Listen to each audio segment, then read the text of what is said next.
خب، در مورد اینکه ورزش الکترونیک چیه صحبت کردیم و امروز قراره در مورد ظهورش صحبت کنیم. به قول یک تاریخچه‌ای میخوایم بگیم از اینکه از کجا شروع شده و کجا جدی شده و الان کجای کاریم.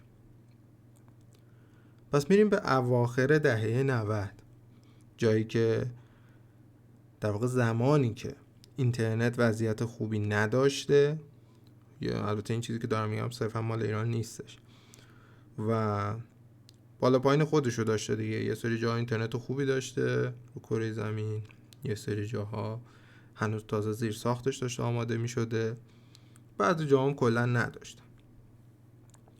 و دوره زمانیه که گیم های خوبی وجود داشته. به عنوان مثال کانتر استرایک بوده، استارکرافت بوده، کویک بوده، استریت فایتر اومده بوده و اینا بازی‌هایی بودن که خط داستانی نداشتن و تموم شدنی نبودن. شما میتونستی بشینی توی روز 13-14 ساعت بازی کنی و فقط به یه بازیکن دیگه نیاز داشتی. اینجا رقابت بین افراد بوده. حالا یه سری تیمی بازی میکردن، یه سری بازی هم بوده مثل استارکرافت که خب انفرادی بوده. انفرادی منظور تک به تک بازی میکرد و بازیکن‌ها سالها شاید وقت گذاشتن برای اینکه توی این بازی‌ها خوب بشن، یاد بگیرن، بتونن رقابت کنن تا توی اون محیط پیرامون خودشون، حالا یکی تو محله‌شون می‌خواسته خوب بشه، یکی تو شهرشون، یکی تو کشورشون. و به مرور اینترنت هم داشته پیشرفت می‌کرده. به جایی میرسیم که اینترنت قابلیت وصل کردن شهرها، نهایتاً کشورها، قاره‌ها رو داشته و این اتفاق باعث شده یه بازی مثل استارکرافت که حالا بیشتر هم سمت کره این اتفاق افتاده، طرفدارای زیادی داشته. خب به طب رویداد و مسابقات زیادی اتفاق افتاده و اینجا شاهد این بودیم که یه سری آدمای به قولی مشهور به وجود میان. زمان گذشته همین بازیایی که اسم بردیم مثل کانتر استرایک، مثل استارکرافت، مثل وارکرافت که بعدها اومده،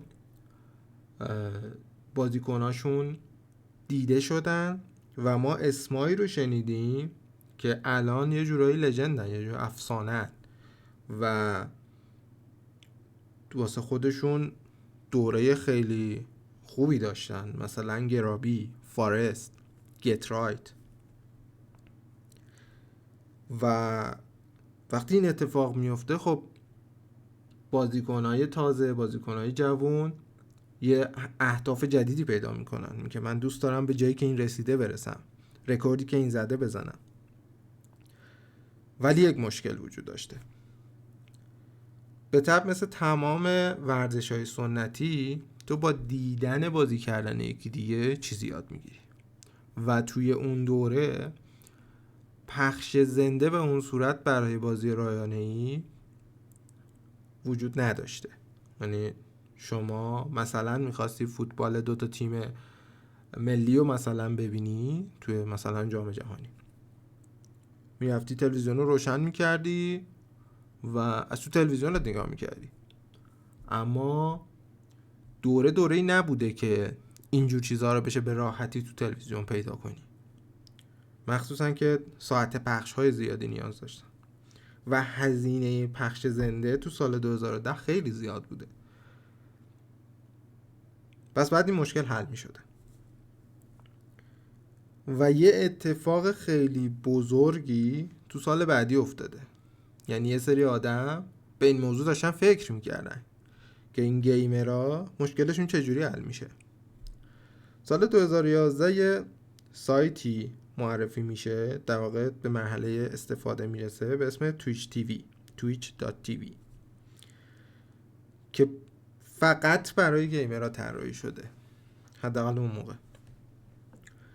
و شغل این سایت، وظیفه این سایت پخش زنده بوده، اونم رایگان. نه تنها برای بیننده، حتی برای تولید کننده.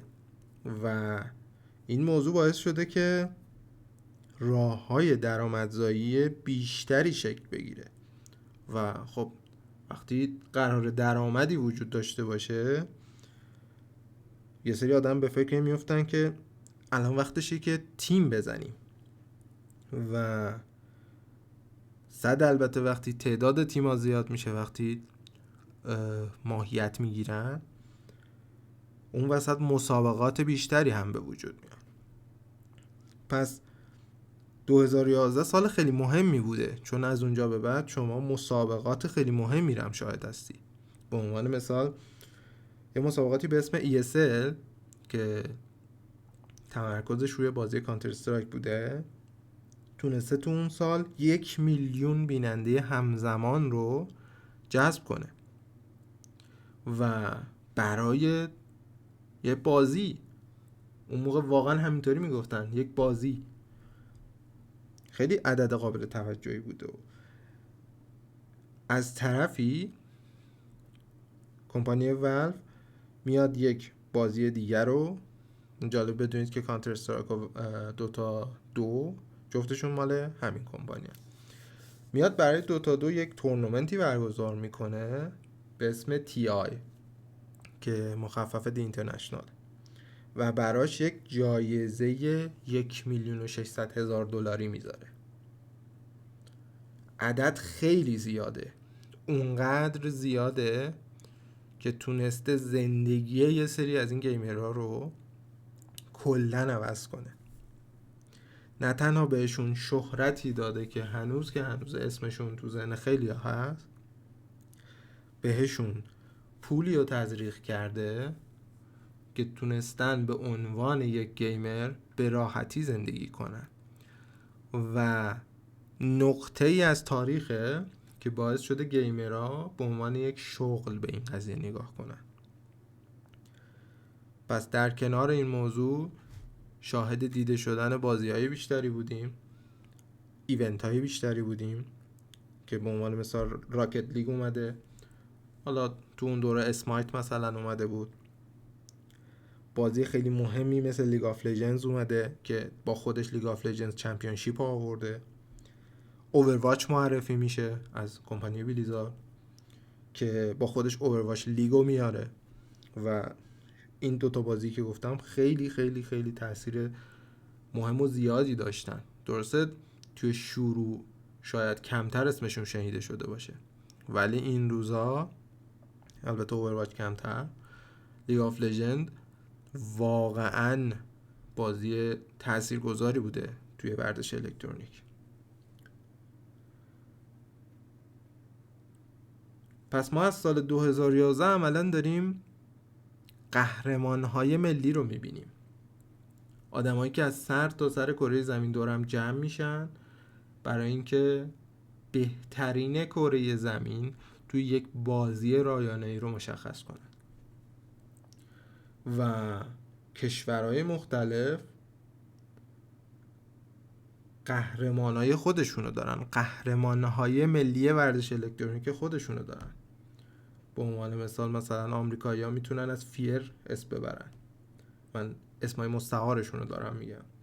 کره‌ای‌ها کسی مثل فیکر رو دارن، برزیلی‌ها فالن و کولترا رو دارن، سیمپل یک اوکراینیه که شاید فکر میکنم نزدیک به 20 ساله داره کانتر استرایک بازی میکنه. از ایران کروکی رو داریم، اینسینیا رو داریم که هر دوشون قهرمانی جهان دارن و دستمزدهایی که قطعاً خیلی فراتر از چیزیه که شما حتی بتونید بهش فکر کنید، در کنارش جایزه های میلیون دلاری. پس اگر میبینید یک جوونتون تو این لحظه امروز تو سال 2024 الان اواخرش هم هستیم، رویاش حرفه‌ای شدنه، آرزوش شرکت تو مسابقات ورزش الکترونیکه، چیز عجیبی نیستش و اگر بتونید تو اون مسیر بهش کمک کنید تأثیر خیلی بسزایی داره. میتونه حتی زندگی آدمای اطرافش هم تغییر بده.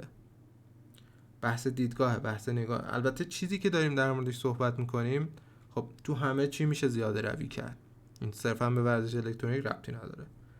اینکه یه نفر روزی 20 ساعت مثلا بخواد بازی کنه، میتونه فوتبال هم همون کار بکنه، درسته جسمش از جایی به بعد دیگه نمیکشه، اینجا هم ذهنش نمیکشه. شما نمیتونید 24 ساعت مداوم از ذهنت استفاده کنی، اون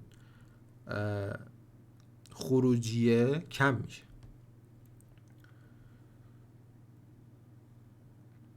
حالا در ادامه تو قسمت‌های بعدی